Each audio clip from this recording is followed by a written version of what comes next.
So, Brian, today on our Lead.exe, we have another great topic that a lot of people are probably talking about today. Remote working. It's all about how you effectively lead wherever you're at. That's ultimately what it comes down to. I feel like that's the correct answer. We dived into a lot of topics, and you would think that us being technology guys, we're going to talk about virtual desktops and VPNs and Office 365, SharePoint, but we didn't talk about any of that really. We kind of talked about some of it in the beginning, but like you said, most of this is just core leadership, you know, um, topics and ideas that leaders just need to know and do in general. And there's a variety of reasons why you should embrace a remote work policy. It's not just about creating work-life balance. It's about how do you manage a growing organization where you've got disparate teams? How do you leverage great talent from wherever they are and make them a part of your team, even if you can't be in the same geophysical space? How do you interact with other teams that might be onboarded in either long or short term who are offshore operations to wherever you're located? So all of those things factor into it.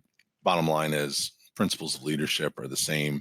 You communicate clearly what your expectations are, you set deadlines, you manage to accountability, you lead by example, and you maintain consistency with everyone who's on the team, whether they're sitting 5 feet away from you or on the other side of the planet. I don't think I could have said that any better, Brian. I guess with that golden nugget you just gave us there, we're just gonna go ahead and let people listen to the show. All right, away we go.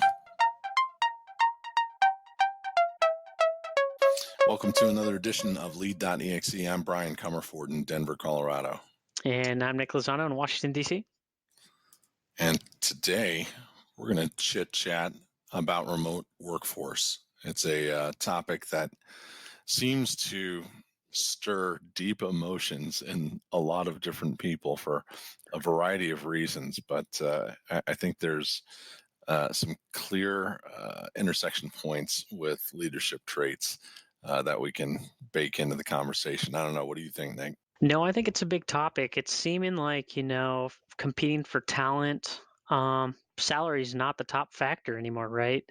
It's that work-life balance, and being able to remote work.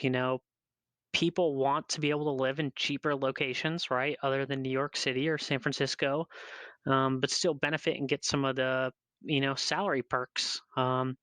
Even though they might pay you less because you're fully remote, you still might make more than if you, lived in Omaha, right? And you worked out of New York City, they'll pay you less. It's kind of a win-win, right? They'll pay you less and you'll make more money than if you worked in downtown Omaha, probably. Uh, just disclaimer, I've never been to Omaha. I don't know what the salaries are like there. I'm just using it as, an example that because Omaha is pretty far away from New York City and we know the salaries are pretty exorbitant there because the cost of living is ridiculously out of control, as you can imagine. But you know, we've seen this over the years that remote work is just trying to be one of those things that leaders are trying to figure out how do we give this benefit to people to allow them to remote work so that we can compete on more than just salary. Well, I've heard tell from folks like Warren Buffett that real estate appreciation is still pretty solid in Omaha. Uh, I don't know why right. that popped in my head, but I'm like, I'll just pick a middle of the country, Omaha. No, it's all good. Yeah. Um, yeah, I think it's not just about the work-life balance. I think another challenge that we've run into in some of the markets that I've had to recruit in, you don't always find the best talent in certain markets. And if you can offer remote work access, you might actually get better talent. It might not actually even be about paying someone a geographic differential. You might actually end up paying someone more who's a remote worker because they actually have the type of talent that is needed for a specific capability in a specific site. where you're just topping out on trying to find the right talent to be able to hire into that role. So to me, it gives flexibility to both the employer as well as the employee. And as we've really seen technology continue to advance with the secure access capabilities, I have, equal confidence whether someone's physically sitting at a desk inside the walls of the organization where my network is running versus sitting at home on their Wi-Fi using VPN or some other kind of remote access capability. Yeah, no, VPN, what's that?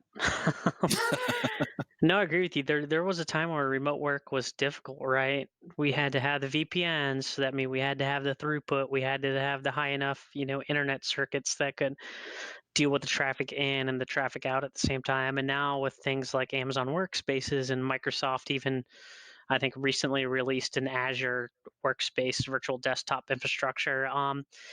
It's getting very cost effective for even small organizations with probably as few as 10 people to be able to have this complete desktop infrastructure, like your HP or your IBM or some big old enterprise iron grade thing. You don't need to have an IT staff with $100 million budget to be able to put together this architecture infrastructure where people can work remotely and you don't have to worry about anything or what computer they're on.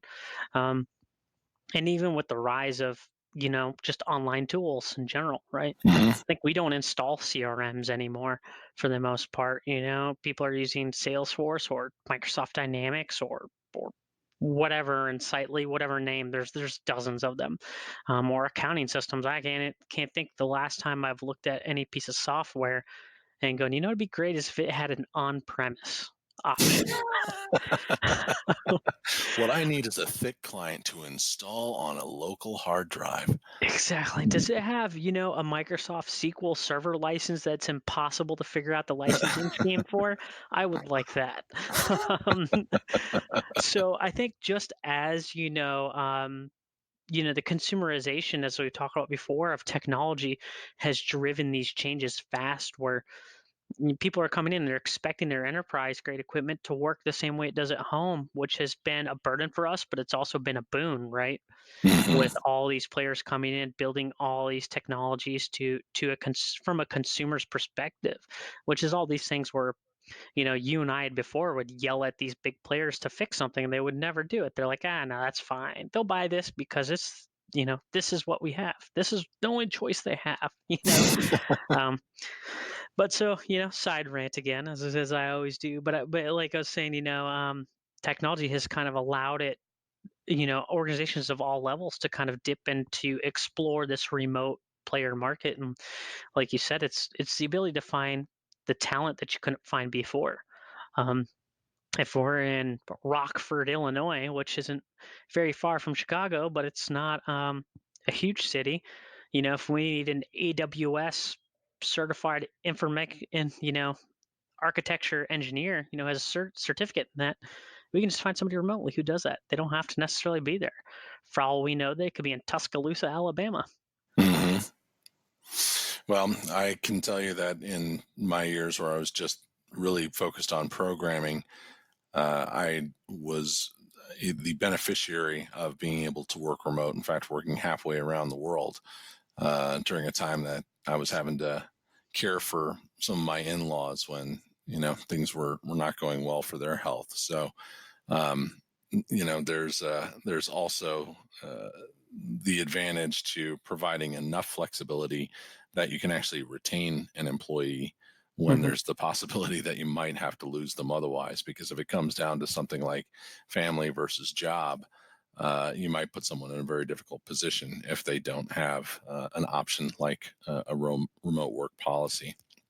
And I guess that's another question that comes, to mind for me is, at what point do we really start to lack the trust in our workforce that things are going to get done? I mean, from a leadership perspective, um, my philosophy has always been, I don't really care what time people are coming into work or what time they're leaving or what kind of personal appointments they keep, as long as they're showing up for the things that they've committed to show up for, and as long as they're delivering on the things that I need them to deliver on and that they've committed to, and then hold them accountable. To me, those are just basic leadership traits. So, because to be completely honest, I'm not convinced that I'm going to have any better insight if I've got someone sitting 10 feet away from me in a cube that they're actually not on social media versus if they're at home on a webinar or in a Skype meeting, and they're busy folding laundry while they're talking business. So I think it's interesting because you had pointed out kind of what prompted our whole conversation today is you had pointed out the social media post that was pretty inflammatory about the idea that remote work was some kind of harebrained millennial concoction to allow them to be able to stay home and surf the web and peruse their social media outlets. Well, let's just get one thing straight. You don't need to have a work computer to peruse social media. Everybody has a phone in their pocket Right. nowadays. You can peruse it on some network that's not managed by some corporate employer. And I think you bring up a good point. It brings us back to the leadership component, right? We're not whether someone's remote or with you. We're still talking about leadership, right? You're spending your leadership capital, right? If I spend all my leadership capital on making sure that you're not on social media, I'm burning all the capital that I have on something that's really not important. I mean, for me, if you spend 10 minutes on social media, who cares? I don't care, right? As long as you go back and you say, people are delivering when they say they're going to deliver, they're doing what they say they're going to do when they say they're going to do it. Um, I don't see where this issue is of letting people get on social media or letting them check the sports score. At least for me, sometimes when I'm in development mode, sometimes I need stuff like that to step away and stop and think. Like I need to shut my brain off and look at something that has nothing to do with whatever I'm thinking about. I don't know if you're kind of the same way, Brian, but when I get into something complicated and I'm stuck, I need to completely step away from everything. And, it might be a mind numbing thing just scrolling through my LinkedIn feed or my Instagram feed and letting my brain reset and clear and walk away. It doesn't mean that people aren't working or they're not thinking. You can't possibly expect your people to 100% work on work 100% of the time when they're on the clock. I mean, that's just, um, you're chasing something that's never ever going to happen, and you're burning your leadership capital um, on something that just doesn't even matter in the end. I don't know what your thoughts are on that. Well, I mean, I think you framed it, because the fact is, in days where my father's era of being in the workforce, that is to say, pre-computer, right, pre-mobile phone, I'm not convinced that more work was getting done. In fact, he came from an era of three martini lunches. So let's consider how Oh much man, I'm only having two. let's consider how much of the workday got tossed out, once lunch was finished. But again, to me, it's everything that we're talking about. Those are the leadership characteristics that I think are the most critical. I think you bring up the point about how do you best utilize your leadership capital. I think it comes from setting the example that you want in the workplace, being very consistent in your own behavior in accordance with what you say you want to have done, and setting clear policies, deadlines, expectations, all of those things, and holding people accountable. It's really a pretty basic formula. And if you do that and you do that with everybody and you do it in the same way, and others in your workforce see that that's how you lead, then this entire argument goes out the window as far as I'm concerned. I mean, if the worry is really about productivity, then it's an empty fallacy as far as I'm concerned. No, bravo, Brian, bravo. And everything you said applies directly to if your workforce is completely in front of you, right? Hmm. We're not doing anything completely different. Like, granted, when people are remote, you're probably checking in more. Um, you know, checking in, saying, "Hey, you guys doing okay?" Maybe we're having Zoom meetings or Skype business meetings or whatever video conference system you want to use. But that necessarily doesn't mean that people are not being productive. Like I said, look at those companies before that have been 100% remote, like Buffer as well, which is a social media tool that people use to schedule their postings. It's a digital marketing tool, but they've been 100% remote from the beginning too. So we're definitely seeing the successful thing of people being 100% remote. And like you said, back in the day before computers, there was a chance for people to waste time. People will always find a way to waste time. They don't need a computer to do that. Oh, absolutely. And the fact Uh, is, I mean, either you're cultivating a culture that embraces all of those characteristics around, hey, I've got expectations that are placed on me. These are the things that I'm expected to deliver. Here's how I'm expected to deliver it. And you've got the kind of interaction where, whether you call it a performance management culture or not, conversations are taking place so that there's no gray area for people.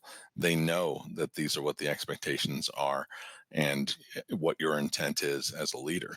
So, whether you have a device or you have an internet connection or work on computers at a desk or you don't. I mean, to me, it's the same in every situation. In that kind of context, leadership is leadership, and either mhm. you've got it in place or you don't. And if you're coming from a place that you're going to post something online for all the world to see and actually have the confidence to attach your name to a comment like the one that you shared with me. And this was uh, LinkedIn, so like it's legitimately your name. right. Yep. Then that to me is one of those things that really begs to question, number one, have you ever been in a leadership role? Because it sounds like you don't understand some fundamentals around leadership. Number two, if you are in a leadership role, you may need to change your title because it sounds like you're not living up to some of the responsibilities that have been handed to you. Right. There's a balance here, right? And I'm gonna go back to the leadership capital thing, right?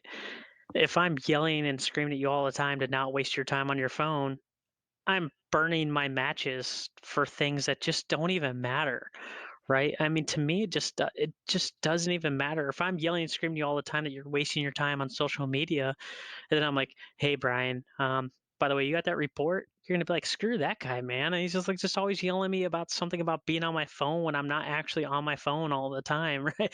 We're wasting our capital and not building a following. It goes back to always what I say with you, Brian, is as leaders, we should always be standing with our hand out, willing to help people. We trust that they're going to do the work, but we also go back and we verify, right? We trust, but we verify. And we don't get micromanager unless someone gives us a reason to micromanage them. And that's the way I always think about it. If we have somebody who constantly shows up late, if we don't have the conversations early when they're 5 minutes late a couple times, and then they start coming in 20 minutes late, and then 30 minutes late, then an hour late, and then they just don't show up. Well, the onus is kind of us on as a leader to have those tough conversations before they come even harder, right? People have a tendency to shy away from tough conversations and not have them when they should have them earlier when they're easier. They do nothing but become harder. Right. So I think the point that I'm trying to make here is that with even with remote workers and people that you have with you, you always trust, but you verify. You have to let them have some kind of leeway, some self autonomy, where they can do stuff. And some of that goes back to, we've given clear direction, right? Maybe they're wasting time because we didn't tell them what our objective is here. So they're waiting for somebody to tell them to do something because you've micromanaged them and always told them what to do. So they're like, oh, well, Brian hasn't told me what to do today. So I'm just going to hang out on my phone until he tells me what to do because he always tells me what to do. Um, so when you're in a situations where you feel like people are wasting time, maybe that's when you need to step back, take a look at yourself, and see how you're leading your team. Because if your team's standing around waiting for you to tell them to do something, you're probably micromanaging them and you don't realize it. Oh, amen to that. And you touched on a couple of things that I think are important to emphasize. The first, I come from a Scrum background. As a Scrum master, I'm accustomed to having these quick stand ups, and that can become part of your culture, even if you're not a software development shop, where you just quickly gather your team or members of your department, and typically if it happens and it's the first thing that kicks off your day, and it's always at the same time every day, then it helps create those expectations. Oh, this is part of the routine. And what happens in that context? Well, we go around the room, and we got, our scrum master is going to guide us through three simple questions. It's, what did you work on yesterday? What are you working on today? What kind of obstacles have you encountered? And ultimately, it just opens the floor for some conversation. Now you've got some knowledge sharing that's happening across all of the members of the team. There's not this open question around, well, what's he doing? And what's that team working on over there? And, where people can start to get into each other's business, or, you start to have this erosion of trust because people feel like they're operating in silos. It also opens the floor to be able to have, to your point, Nick, an easy conversation, right? Oh, hey, Jimmy, I noticed that you mentioned you're still working on that thing that you've been working on for the last 4 days, and you've cited the same obstacle each time. What can we do to help alleviate that for you? Because it seems like you're just kind of, spinning your wheels right now. So let's help you get unstuck. That's what good leaders should be able to do. It's not just about getting in and managing the situation or managing your people or their work. It's really helping to set that direction and guidance so that people can be effective, and also providing them with the independence so that they can act on their own authority in those situations. Communication is key. And I've always found it, to a degree, laughable that there's this phrase out there called courageous conversations, because to me, if the conversation's at a point where it really has to be that courageous, then it sounds like people aren't talking to each other. And Exactly. some things have been building up that probably should have been aired out a lot sooner, Yeah, because I'd rephrase that. I wouldn't say courageous because, like you said, that means we've gotten to a point where I'm really getting sweaty having this conversation, right? It should be uncomfortable. Conversations are a key, right? We have those conversations where it might not be comfortable for me as a leader or comfortable for the other person as a team member, but we need to have these conversations to have more than communication, it's a dialogue, right?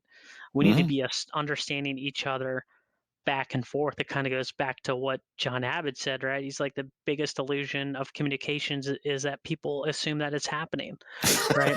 Right. So if you stop back and think of yourself as a leader, maybe you think you're communicating, but maybe you're just talking at somebody. You're not actually having a dialogue back and forth. So it's a good perspective for you to step back and stop and think, well, I'm the leader of this team. Ultimately, the performance of everybody here is my responsibility. And I have to figure out why I'm failing them, right? And maybe it's that one thing when you step back and you look at, you're like, it goes back to the Tommy Reed thing. Was it question to statement ratio, QSR? Oh, yeah. Maybe he's making more statements than he is asking questions and letting the team members work through the ideas themselves to come to the conclusion to give them some type of feedback to let them work through ideas themselves. Because in the end, if we micromanage everybody, like I said, we'll all just be standing around on social media wasting our time, right? Well, and tied into the theme of remote workforce, here's another perfect example of that. If you've got some kind of IM client, whether it's Skype, Teams, Slack, you name it, there tends to be some form of telepresence built into that, right? So you have a clear understanding just at a glance. Is somebody available? Are they in a meeting? Do they have do not disturb set?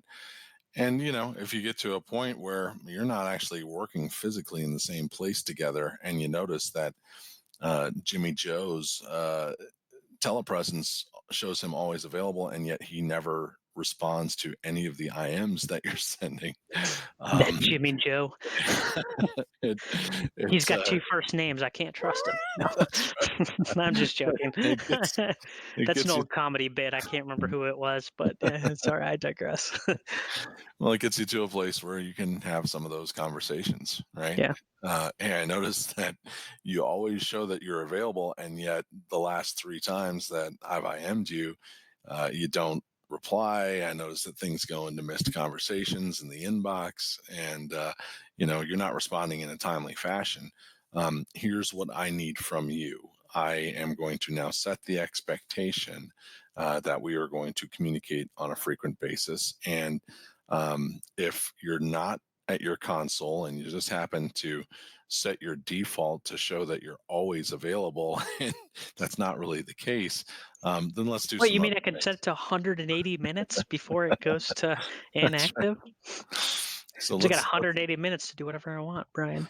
let's make sure that we've got some alternate methods of communication Mhm, established, whether that's an IM client that's also on your mobile device. Is it easier for me to text you versus using IM or email? And then you open the door to have those conversations, and mhm. that's where the leadership component comes into me.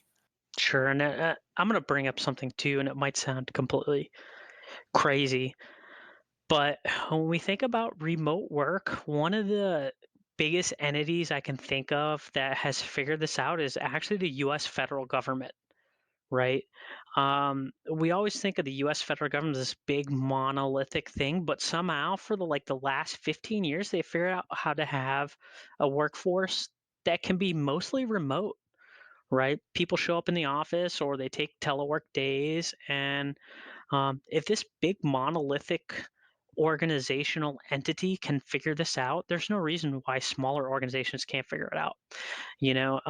Some of these things I've seen, they set clear, defined rules about what they expect of their people. They're like, okay,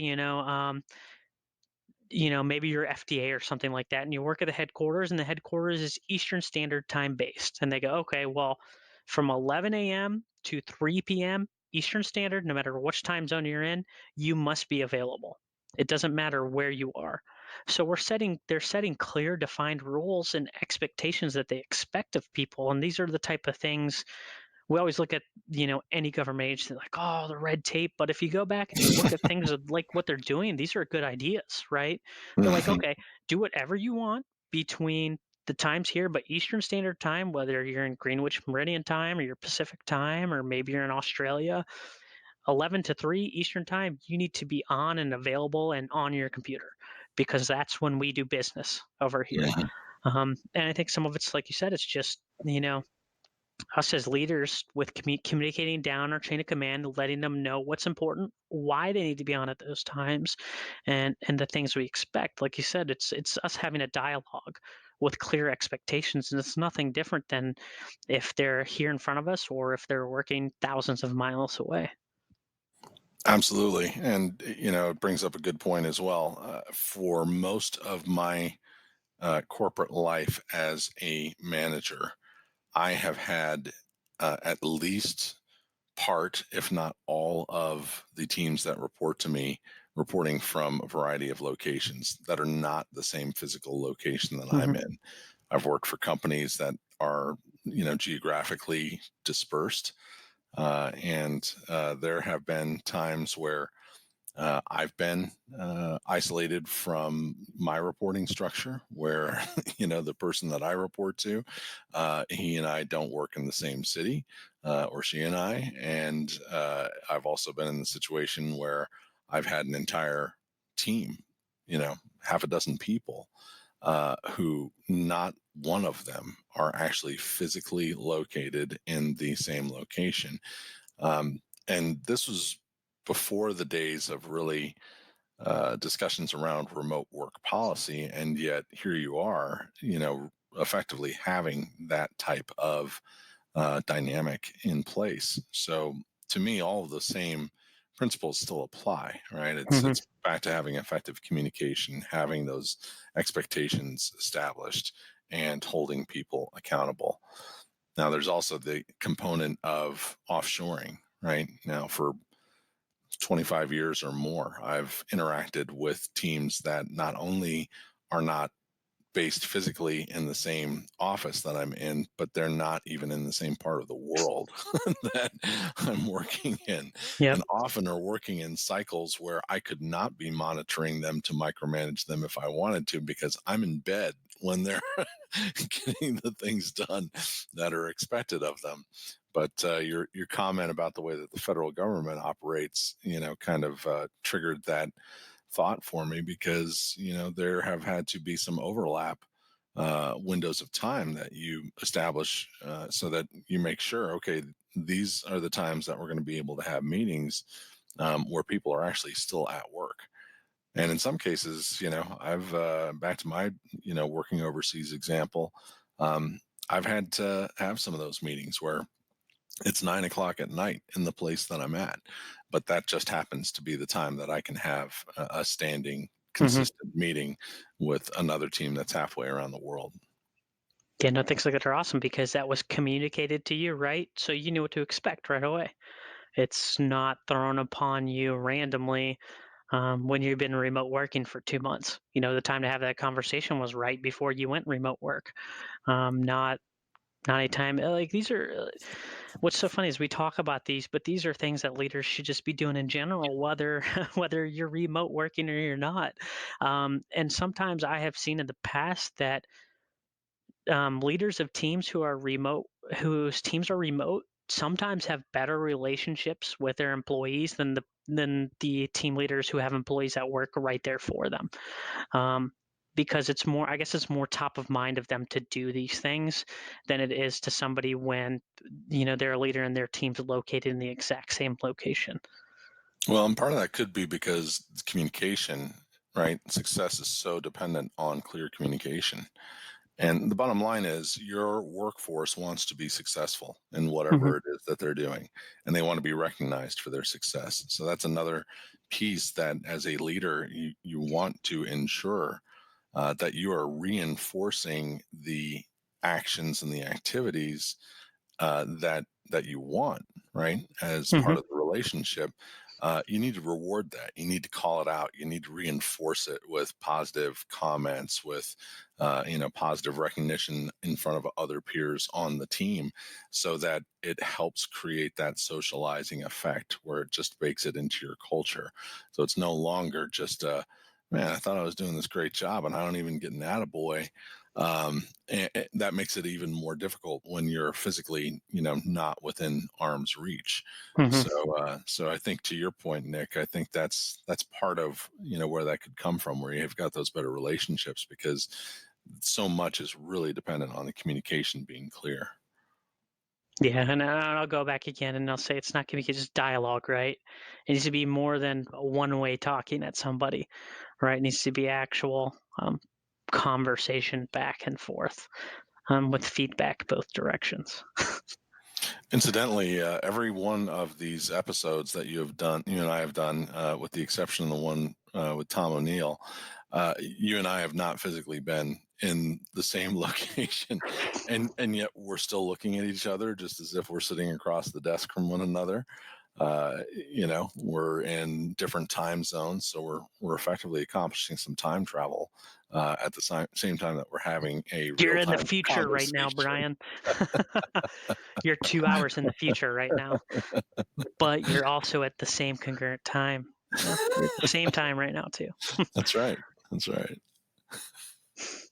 All right, Nick, I'm going to ask you the question that you always ask. So, I don't know, are there books that you're aware of that Yes, have been yes. written about So, this? uh, the founders of 37 Signals, geez, what's his name? Jason Frield. God, geez, yeah, you're gonna Jason Fried and David Heinemeier Hansen. Hanson. Yeah, they wrote a book called Remote, which is just all about how they built Basecamp. Because Hmm. initially, if you've read Rework, they didn't start Basecamp. That was their own project management tool they built for themselves, and they were doing, um, what was it, like marketing consulting or something like that. They were building Right. websites and stuff. Yep. When they started Basecamp and doing all this, they grew this company with 100% completely remote workforce, and they just go through. It's a really short read, like Rework. You can probably read it in an afternoon, but it just goes through all their thoughts and ideas about remote teams, and a lot of it just kind of reinforces exactly everything we said. Um, and it's a good read because how big is Basecamp? I mean, they have to have a few million users. and a decent amount of revenue, and somehow they make a completely remote team work. Um, like I said, it's a great read. And then the other book I would recommend, because we talked a lot about leadership concepts, is another one by my favorites, Jocko Willink and Leif Babin, called The Dichotomy of Leadership, right?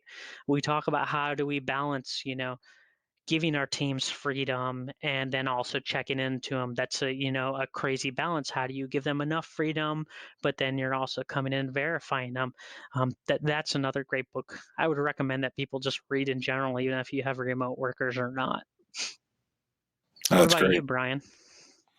I do not have any books, but I find it curious that we just pimped the founders of Basecamp 2 weeks in a row because we just Well, we talked don't about. know when we're going to publish this yet. Sorry, you can just edit that out. Um, so, you know, well, one thing that I was going to say about Basecamp that I think is also intriguing is the idea that you create an application that's designed to be limited in purpose, right? And so from a development perspective, I think it's interesting that 37 Signals built something based on the premise that, hey, we want people to outgrow this, right? We created this for the purpose of how can we make this remote interaction as effective as possible. But as a product, we're really not going to grow it beyond this thing that it is. We're Hmm. not going to continue to load it with features and updates and all of the things that you would normally expect from a SaaS application, because what you see is what you get. And this is really what enabled this remote interaction between us to Hmm. become effective. So I think that's always something that I've admired about their approach and kind of having that discipline. Um, I don't have any books that I would necessarily call out. There's just doing a quick Google search. It looks like a couple of the top results that come up are the long distance leader and work together anywhere. So could Hmm. be intriguing to explore. But again, for me, whether you're working in the same office or you're geographically dispersed, the principles of leadership behind how you interact and lead teams, they're the same. So, Ding, um, ding, ding, ding, ding, ding. really, It's you like, could you could pick up any of the aforementioned leadership books that we've discussed in the past, and I think any of them would be applicable in terms of how can you be effective with this kind of policy. very well said. And I think with that, we can wrap this episode, can't we? Heck yeah! All right. Thanks, Brian. Thank you, Nick.